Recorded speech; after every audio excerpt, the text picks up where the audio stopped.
Hello class 12th। I hope बेटा आप लोग स्वस्थ होंगे और डेली थोड़ा बहुत समय निकाल के आप मैथमेटिक्स की प्रैक्टिस कर रहे होंगे। आज हम लोग class 12th chapter relation and function start करेंगे।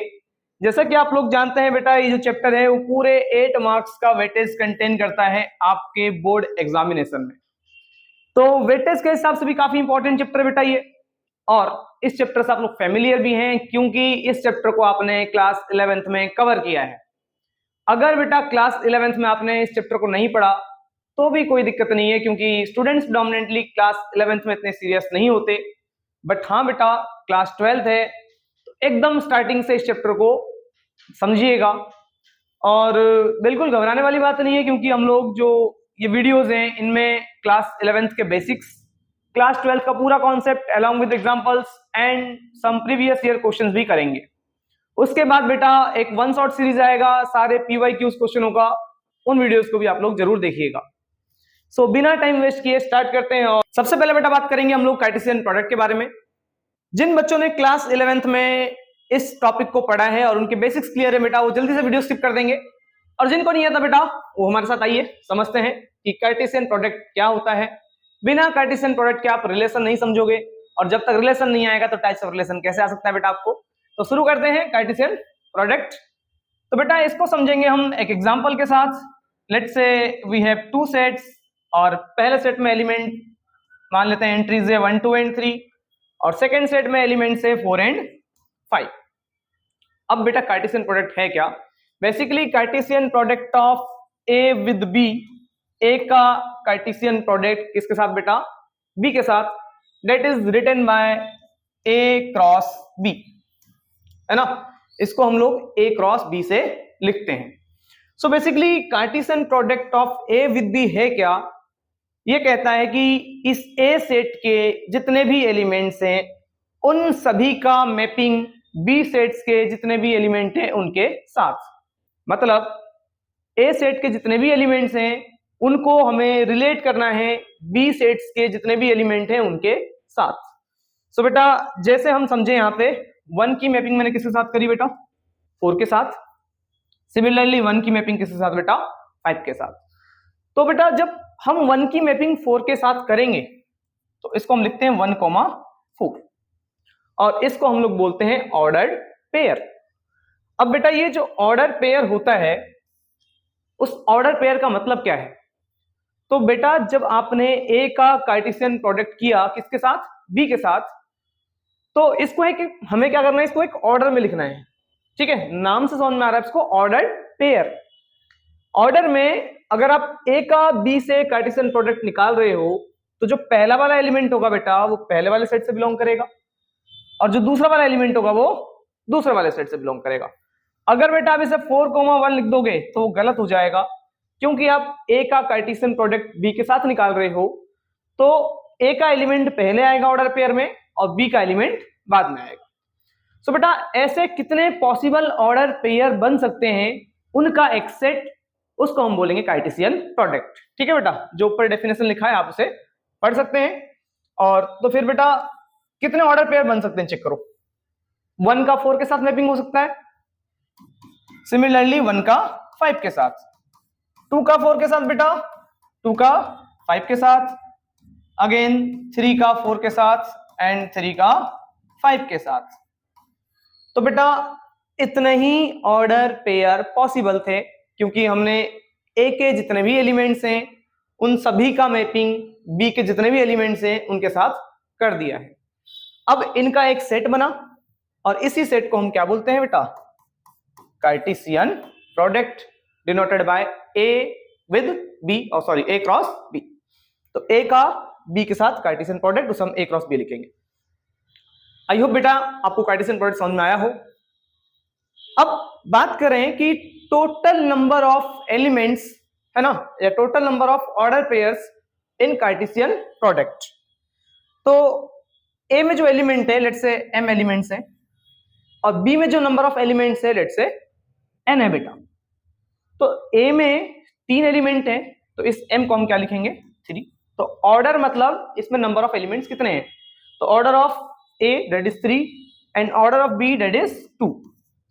तो अब बात करें बेटा कि total number of ordered pairs in A cross B, A cross B में टोटल नंबर ऑफ एलिमेंट्स कितने हैं बेटा, उसके लिए आपको क्या करना है, सिर्फ इस m को n से मल्टीप्लाई कर देना है। तो 3 into 2 that is equal to 6। तो बेटा ए क्रॉस बी में 6 ऑर्डर पेयर होंगे, आप काउंट कर सकते हैं 1 2 3 4 5 एंड 6। तो बेटा 6 ऑर्डर पेयर पॉसिबल हैं किसमें, इस ए क्रॉस बी में। तो आई होप बेटा आपको ऑर्डर पेयर समझ में आया होगा। ठीक है, तो अब आगे बढ़ेंगे और नेक्स्ट टॉपिक समझेंगे, that is relation. So basically relation होता क्या है, इन शॉर्ट बोला जाए तो आपको relation is a subset of Cartesian product of A cross B. ठीक है, अब वही सेम इसको एग्जांपल से समझेंगे बेटा। जैसे एक सेट ए हमारे पास, सेम एंट्रीज लेते हैं जो पीछे हमने कार्टेशियन प्रोडक्ट में लिया था। ए में 3 एलिमेंट है बेटा और बी में 2 एलिमेंट, लेट्स से 4 एंड 5। अब सबसे पहले कार्टेशियन प्रोडक्ट निकालते हैं। अब कार्टेशियन प्रोडक्ट में पहले क्यों निकाल रहा हूं कि आप लोगों को बेटर समझ में आएगा रिलेशन के बारे में, क्योंकि रिलेशन जो है कार्टेशियन प्रोडक्ट का सबसेट है। तो पहले आप इसका कार्टेशियन प्रोडक्ट निकालेंगे। तो मैंने कार्टेशियन प्रोडक्ट निकाला ए का बी के साथ, तो क्या होगा 1,4 1,5, सिमिलरली 2,4 2,5 एंड 3,4 3,5। तो बेटा ये आपका बना क्या, कार्टेशियन प्रोडक्ट।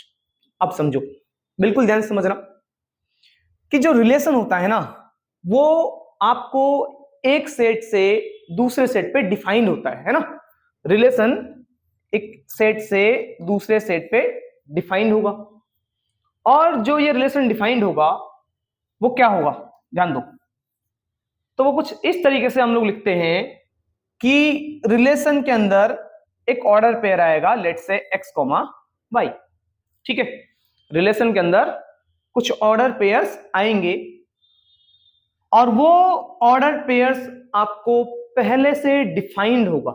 जैसे मैं बात करूं, अगर मैं यहां लिखूं बेटा according to this Cartesian product y is equal to x plus 3, तो एक रिलेशन मैंने ये डिफाइन कर दिया है।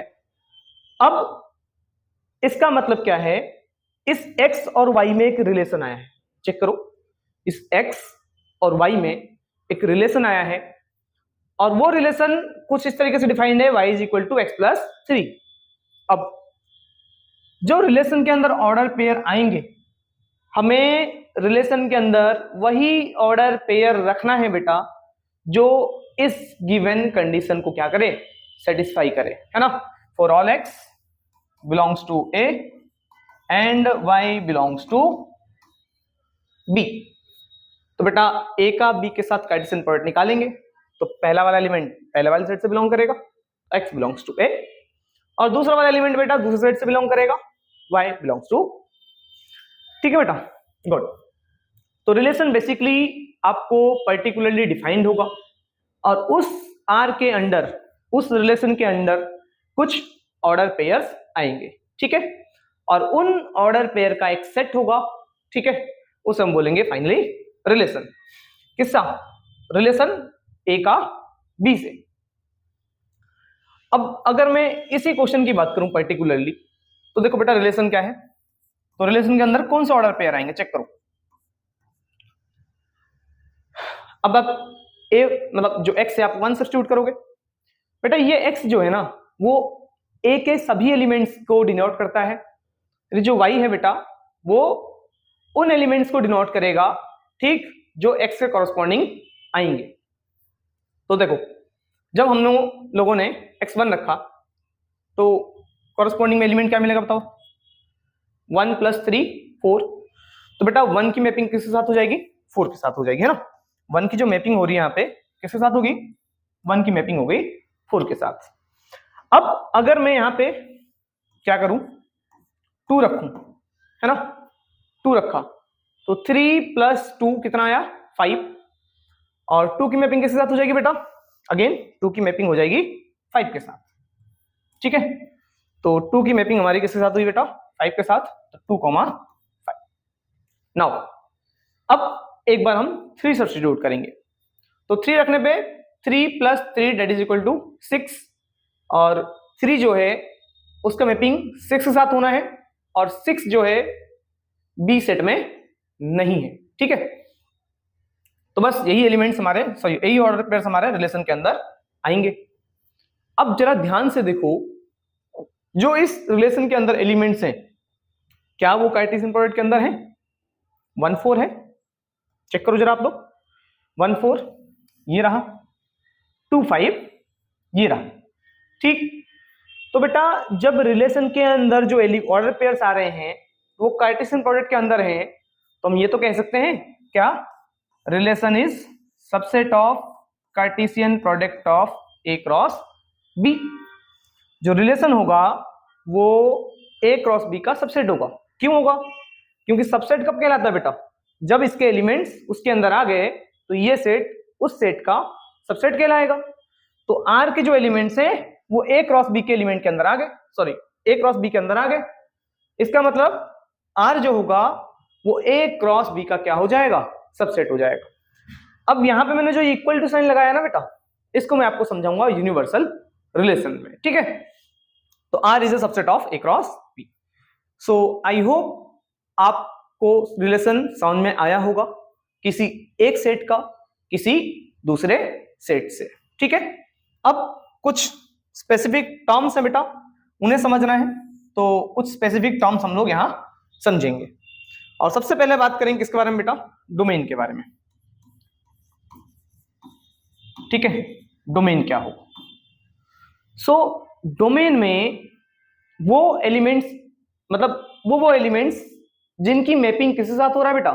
बी सेट के एलिमेंट्स के साथ हो रहा है, वही आपका डोमेन होगा। कुल मिला के वो एलिमेंट्स जिनका इमेज मतलब आप समझो मैपिंग है ना, तो 1 की मैपिंग 4 के साथ हुआ, तो 4 जो है वो 1 का इमेज कहलाएगा। 2 की मैपिंग 5 के साथ, तो 5 इमेज कहलाएगा किसका बेटा? 2 का।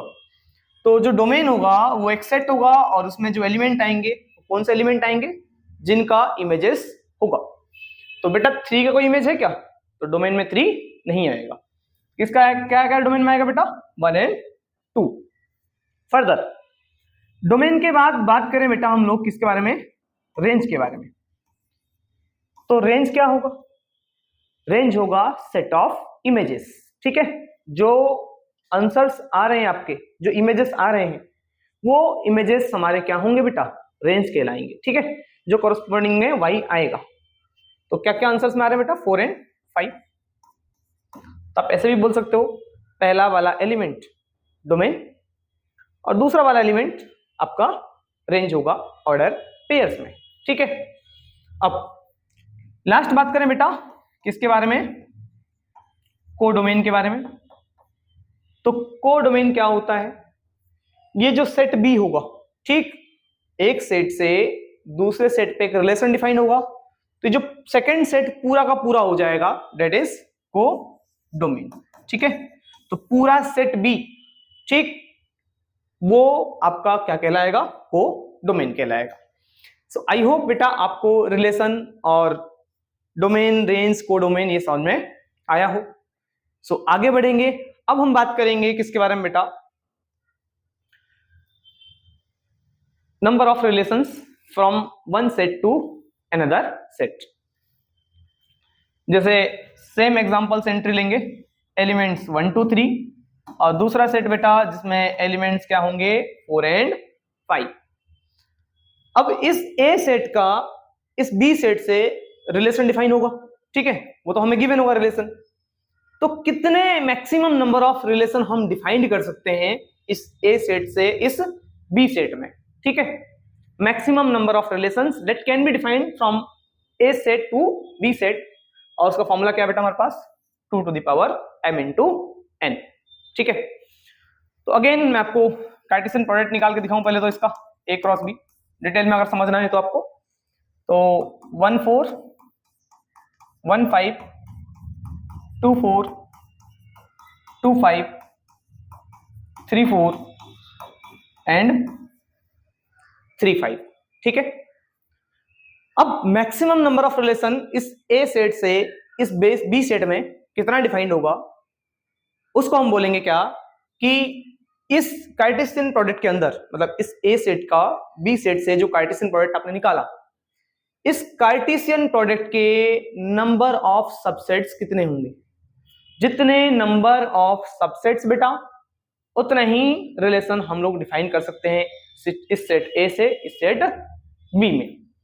तो जैसे फाई क्या है बेटा, आपने पढ़ा है फाई मतलब नल सेट है ना, कोई भी एलिमेंट नहीं होगा। तो फाई जो है वो हर एक सेट का सबसेट होता है। तो यहाँ फाई क्या हो गया, सबसेट हो गया किसका, ए क्रॉस बी। दूसरा, ये जो ऑर्डर पेयर आया 1 4, इसका एक सेट बना दूं तो ये भी क्या हो जाएगा, ये भी आपका सबसेट हो जाएगा किसका, ए क्रॉस बी का।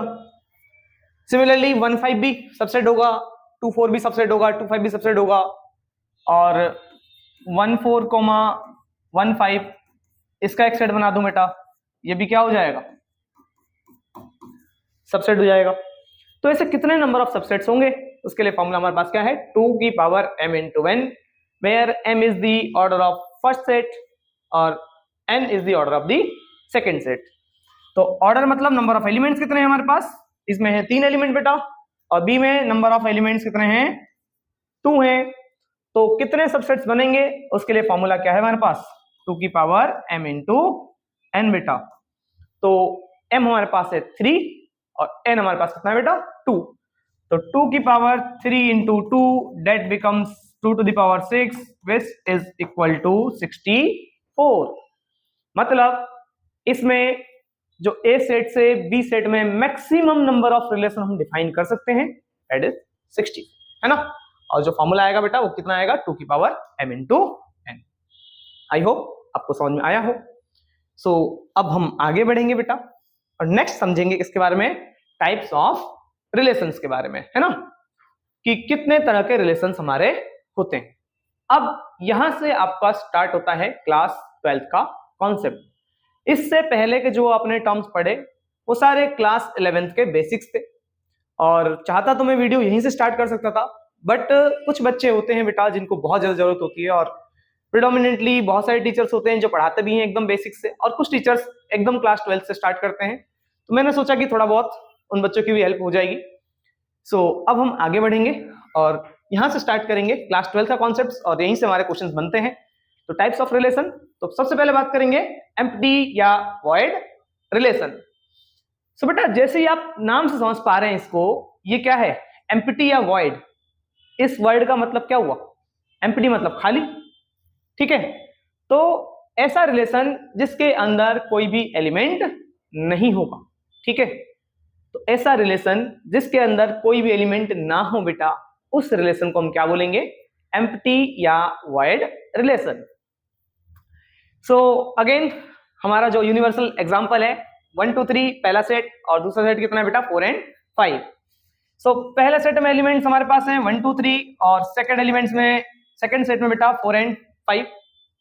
अब एक रिलेशन डिफाइन है, और वो रिलेशन ये कहता है कि रिलेशन के अंदर वही एलिमेंट्स आएंगे, मतलब वही ऑर्डर पेयर बेटा आएंगे जिनमें पहला वाला एलिमेंट ग्रेटर होना चाहिए, बड़ा होना चाहिए सेकंड वाले एलिमेंट्स, ठीक है बेटा। अब सबसे पहले तो बात करें, जितने भी आप कार्टेशियन प्रोडक्ट इसका निकाल सकते हो, पहले तो इसके कार्टेशियन प्रोडक्ट निकाल लेते हैं जो, है ना।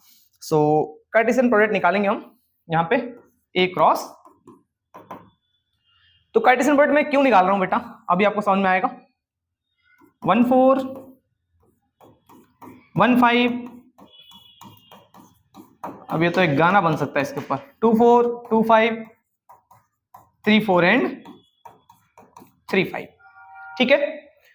सो ये आपका आया क्या, Cartesian product of A with B. अब देखो मैंने आपको समझाया था थोड़ी देर पहले, relation is a subset of Cartesian product of A cross B. तो बेटा जो रिलेशन के अंदर एलिमेंट आएगा वो पहले से कार्टेशियन प्रोडक्ट के अंदर तो मौजूद होना चाहिए ना। ठीक, अब इसी कार्टेशियन प्रोडक्ट के अंदर जितने भी ऑर्डर पेयर्स हैं, इन्हीं में से रिलेशन के एलिमेंट्स को हमें उठाना है। तो रिलेशन में कौन से एलिमेंट्स आएंगे जो इस गिवन कंडीशन को सेटिस्फाई करें, जिसमें पहला वाला एलिमेंट दूसरे वाले एलिमेंट से बड़ा होना चाहिए। तो चेक करो क्या पहला वाला एलिमेंट दूसरे वाले से बड़ा है? ये नहीं है बेटा, तो ये रिलेशन के अंदर नहीं आएगा, ये भी नहीं आएगा, ये भी नहीं आएगा, ये भी नहीं आएगा, कोई भी नहीं आएगा। ठीक है, इसका मतलब रिलेशन के अंदर कोई एलिमेंट आएगा ही नहीं, क्योंकि कार्टेशियन प्रोडक्ट के अंदर ऐसा कोई एलिमेंट नहीं है, ठीक, जिसमें पहला वाला कोई सा ऑर्डर पेयर नहीं है जिसमें पहला वाला एलिमेंट दूसरे वाले एलिमेंट से क्या हो बेटा, बड़ा हो। ठीक है, सो इसका मतलब रिलेशन में कौन सा एलिमेंट आएगा? कुछ नहीं होता तो बेटा उसका फाई होता है। तो R is equal to phi null set या वॉइड सेट या सॉरी हाँ नल सेट, वॉइड सेट या एम्प्टी सेट। तो बेटा ऐसा रिलेशन हमारा एम्प्टी रिलेशन कहलाएगा। सो आई होप आप लोगों को बड़े अच्छे समझ में आया हो। अब हम बेटा आगे बढ़ेंगे और नेक्स्ट टाइप्स ऑफ रिलेशन की बात करेंगे, दैट इज यूनिवर्सल रिलेशन। जैसा कि आप लोग डेफिनेशन में पढ़ रहे होंगे, आई होप पढ़ रहे होंगे बेटा, सेम एग्जांपल लेंगे 1 2 3 4 and 5। So basically universal relation है क्या? It is if all the elements of A R related to every element of B. A का हर एक एलिमेंट बी के हर एक एलिमेंट के साथ रिलेट करना चाहिए। ए का हर एक एलिमेंट बी के हर एक एलिमेंट के साथ रिलेट करना चाहिए। मतलब 1 को रिलेट करना है 4 के साथ, 1 को रिलेट करना है 5 के साथ, 2 को रिलेट करना है 4 के साथ, 2 को रिलेट करना है 5 के साथ, अगेन 3 को 4 के साथ और 3 को 5 के साथ। तो बेटा ऐसा रिलेशन जिस रिलेशन में पूरा का पूरा कार्टेशियन प्रोडक्ट आ जाए, ठीक है, ऐसा रिलेशन जिसके अंदर बेटा पूरा का पूरा कार्टेशियन प्रोडक्ट उठ के आ जाए, उसी को हम बोलेंगे क्या? Universal relation. बेटा कार्टेशियन प्रोडक्ट आपका क्या था? हर एक एलिमेंट की मैपिंग या हर एक एलिमेंट को हम रिलेट करते थे किसके साथ? बी के सभी एलिमेंट्स के साथ। और यही तो बोल रहा है बेटा कि ए के जितने भी एलिमेंट हैं सभी का रिलेशन किसके साथ होना चाहिए बेटा? बी के साथ होना चाहिए। ठीक है, तो मैंने आपको वहां पे एक इक्वल टू का सिंबल लिखवाया था, relation is subset of Cartesian product of A cross B. तो ये इक्वल टू क्यों लिखवाया गया था? क्योंकि जो रिलेशन होता है वो ऐसा भी कभी कभार डिफाइन होता है कि उस रिलेशन के अंडर क्या हो, पूरा का पूरा कार्टेशियन प्रोडक्ट आ जाए। अब पिछले वाले एग्जांपल को देखो जरा, ये रिलेशन डिफाइन है, अगर मैं इसी को चेंज कर दूं, ये ग्रेटर देन है, इसको लेस देन कर दूं, अब बताओ रिलेशन के अंदर क्या आएगा? अगर इस ग्रेटर देन को क्या कर दूं मैं बेटा? लेस देन कर दूं, तो मतलब पहला वाला एलिमेंट छोटा होना चाहिए दूसरे वाले एलिमेंट से। तो देखो जरा कार्टेशियन प्रोडक्ट, पहला वाला एलिमेंट दूसरे वाले एलिमेंट से छोटा है, तो पूरा का पूरा जो कार्टेशियन प्रोडक्ट के एलिमेंट्स आ गए वो रिलेशन के अंदर आ जाएगा। रिलेशन भी तो यही होगा जो कार्टेशियन प्रोडक्ट होगा। ठीक है, समझ रहे हो बेटा क्या समझाना चाह रहा हूं मैं आपको? तो रिलेशन यहां पे क्या हो जाएगा? इक्वल हो जाएगा ए क्रॉस बी के। तो अब आपको एक लाइन में समझाया जाए तो रिलेशन बेसिकली होता क्या है, सॉरी यूनिवर्सल रिलेशन बेसिकली होता क्या है? तो यूनिवर्सल रिलेशन कार्टेशियन प्रोडक्ट ही होता है। ठीक है, किसका? किसी एक सेट का किसी दूसरे सेट से। ठीक है बेटा, तो आई होप आपको यूनिवर्सल रिलेशन भी समझ में आया होगा। अब हम लोग आगे बात करेंगे और नेक्स्ट हम बात करेंगे आइडेंटिटी रिलेशन के बारे में। सो आइडेंटिटी रिलेशन के बारे में बात करते हैं बेटा अब हम लोग। अब एक सेट मैंने ले लिया बेटा, A set, elements 1 2 3, B set, again मैं एलिमेंट ले रहा हूं क्या? 1 2 3। ठीक है, अब आइडेंटिटी रिलेशन में ये कहता है बेटा ये रिलेशन कि आइडेंटिटी रिलेशन में आप अगर आप ए सेट से रिलेशन डिफाइन कर रहे हो बी सेट पे, तो इस ए सेट के जितने भी एलिमेंट्स हैं उन सभी का आइडेंटिकल ऑर्डर पेयर होना चाहिए। ठीक है, मतलब डबलेट्स होने चाहिए। ए कोमा ए मतलब समझे बेटा, 1 की मैपिंग किसके साथ होनी चाहिए, 1 के साथ, 2 की मैपिंग 2 के साथ, और 3 की मैपिंग 3 के साथ। मतलब इस ए सेट के जितने भी एलिमेंट्स हैं, पहली बात उन सभी का डबलेट होना जरूरी है। अब मान लेते हैं यहां 4 है और रिलेशन के अंदर क्या है 1 1 2 2 3 3 आ गया, तो ये आइडेंटिटी नहीं कहलाएगा। क्यों? क्योंकि एक एलिमेंट छूट गया बेटा ए सेट में जिसका डबलेट यहां नहीं है। ठीक है, तो अभी अगर 3 तक है ये है तो ये आपका आइडेंटिटी रिलेशन होगा। दूसरा, अगर ऐसा रिलेशन आ जाए कि 1 1 भी हो, 2 2 भी हो, 3 3 भी हो जाए और 3 2 भी हो जाए, ठीक, तो बेटा क्या ये आइडेंटिटी रिलेशन कहलाएगा? तो जवाब है नहीं। आइडेंटिटी रिलेशन में सिर्फ और सिर्फ आइडेंटिकल ऑर्डर पेयर्स होने चाहिए, सिर्फ और सिर्फ डबलेट्स या आइडेंटिकल ऑर्डर पेयर होने चाहिए। ये 3 2 आ गया बेटा, तो ये क्या होगा, इसके वजह से ये आइडेंटिटी रिलेशन नहीं होगा। अगर इसको हटा दिया जाए तो यस, ये आपका आइडेंटिटी रिलेशन कहलाएगा। सो आई होप आइडेंटिटी रिलेशन समझ में आया होगा बेटा आपको। फर्दर आगे बढ़ेंगे, क्लासिफिकेशन ऑफ रिलेशंस। बेसिकली ये भी टाइप्स ऑफ रिलेशन ही है। ठीक है, और देखो यहां से कुछ ज्यादा ही इंपॉर्टेंट कॉन्सेप्ट शुरू होता है और जो बोर्ड एग्जामिनेशन में क्वेश्चन पूछे जाएंगे नो डाउट, ठीक है, 4 मार्कर या 5 मार्कर क्वेश्चन जो है आपके यहीं से बनते हैं। ठीक है, तो एकदम यहां से कॉपी और पेन लेके बैठ जाएं और यहां से आप नोट करना बिल्कुल शुरू करेंगे क्योंकि कॉन्सेप्ट्स काफी इंपॉर्टेंट है यहां से। तो बात करें नेक्स्ट टाइप्स ऑफ रिलेशन के बारे में, तो मेनली इसको 3 पार्ट में क्लासिफाई किया गया है रिलेशंस को। किसके? रिफ्लेक्सिव रिलेशन, सिमेट्रिक रिलेशन और ट्रांजिटिव रिलेशन। तो ये तीनों काफी इंपॉर्टेंट होने वाले हैं बेटा। और सबसे पहले हम बात करेंगे किसके बारे में? रिफ्लेक्सिव रिलेशन के बारे में। सो बेसिकली रिफ्लेक्सिव रिलेशन है क्या? तो ये कहता है कि क्या कि अगर एक ए सेट से एक बी सेट में रिलेशन डिफाइन है, एक ए सेट से एक बी सेट में रिलेशन डिफाइन है, तो ये कहता है कि A comma A must be belongs to R for all A belongs to set A. ठीक, अच्छा देखो, आप जो एनसीईआरटी में क्वेश्चंस होंगे या बोर्ड्स में जो क्वेश्चन पूछे जाते हैं, वो जो रिलेशन डिफाइन करते हैं ना बेटा, वो सेम सेट से सेम सेट का करेंगे, है ना। मतलब अगर ये ए सेट है, एलिमेंट 1 2 3 है, तो दूसरे सेट में भी एलिमेंट क्या होगा 1 2 3 होगा। तो बेसिकली देखा जाए तो दोनों सेट एक ही तो हैं। तो आपको ध्यान रखना है कि जो एनसीईआरटीज हैं या फिर बाकी कुछ स्टैंडर्ड बुक्स हैं उनमें या बोर्ड्स में भी जो क्वेश्चन पूछे जाते हैं बेटा, वो सेम सेट से सेम सेट में रिलेशन डिफाइंड होगा आपको। तो ये कहता है कि जितने भी एलिमेंट्स इस ए सेट में जितने भी एलिमेंट्स हैं उन सभी का डबलेट जो होना चाहिए वो रिलेशन के अंदर होना चाहिए। जैसे अगर इस ए सेट में एलिमेंट 1 2 3 है और एक रिलेशन इस ए सेट से इसी ए सेट में डिफाइंड है, तो उस रिलेशन के अंदर क्या होना चाहिए बेटा? उस रिलेशन के अंदर 1 1 2 2 और 3 3 ये ऑर्डर पेयर्स होने चाहिए। इसके अलावा और कुछ हो ना हो हमें उससे मतलब नहीं है, ये तीनों होने बहुत जरूरी है। अगर यहाँ पे 4 होता तो 4 4 भी होना चाहिए।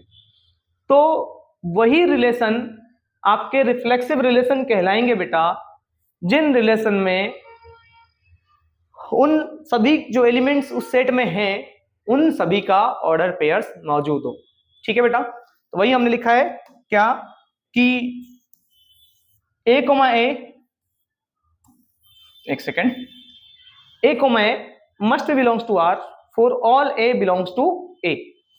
अब इसका मतलब क्या है कि जो अगर सेट ए से जितने भी एलिमेंट हैं, अगर एक रिलेशन इस ए सेट से इस ए सेट पे डिफाइंड है तो रिलेशन के अंदर वो सारे डबलेट्स आएंगे, ठीक, जो एलिमेंट्स उस सेट में प्रेजेंट हो। तो यहाँ पे जो ये स्मॉल ए है ना बेटा, ये जो स्मॉल ए है ये रिप्रेजेंट कर रहा है इस ए सेट के सभी एलिमेंट्स को। तो इस ए सेट के जितने भी एलिमेंट्स हैं उन सभी का क्या होना चाहिए, डबलेट होना चाहिए। जैसे मैंने आपको समझाया अभी 1 2 3 से 1 2 3, तो बेटा रिलेशन के अंदर कंपलसरी है कि ऑर्डर पेयर आपके होने चाहिए डबलेट्स वाले, 1 1 2 2 और 3 3। ये तीनों ही ऑर्डर पेयर्स आपके क्या होने चाहिए, उस रिलेशन के अंदर होना चाहिए। इसके अलावा अगर 1 4 हो चलेगा, नो डाउट, सॉरी 4 तो है नहीं वहां पे, 1 2 हो, 2 3 हो, 3 2 हो, उससे हमें मतलब नहीं है। देखो आइडेंटिटी और रिफ्लेक्सिंग में सिर्फ एक ही अंतर है। आइडेंटिटी में मैंने क्या समझाया था बेटा आपको पीछे, आइडेंटिटी में मैंने आपको ये समझाया था कि सिर्फ और सिर्फ आइडेंटिकल एलिमेंट्स होने चाहिए, उनके अलावा और कुछ भी नहीं होना चाहिए। लेकिन यहां क्या है, अदर एलिमेंट्स होगा, अदर ऑर्डर पेयर होगा, चलेगा, बट इस सेट के जितने भी एलिमेंट्स हैं वो प्रेजेंट होने चाहिए बेटा। तो ये था आपका रिफ्लेक्सिव रिलेशन। और अब हम आगे बढ़ेंगे और नेक्स्ट बात करेंगे सिमेट्रिक रिलेशन के बारे में।